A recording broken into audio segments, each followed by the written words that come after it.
Paul from Steering Wheel Restoration. Here we have an Aston Martin DBS steering wheel. We make new Aston Martin DBS steering wheels. They date from about 1968. So it's a wood rim steering wheel with laminates of lighter and darker wood, with rivets as finger grips on the rear. And the spokes here are painted black.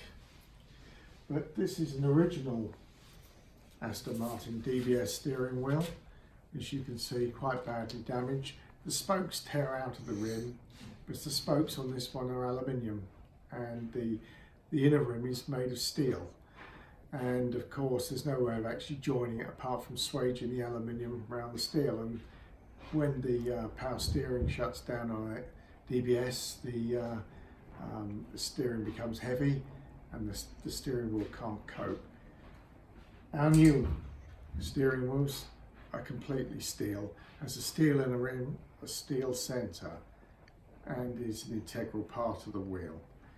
So that's Aston Martin DBS, dating from about 1968 onwards.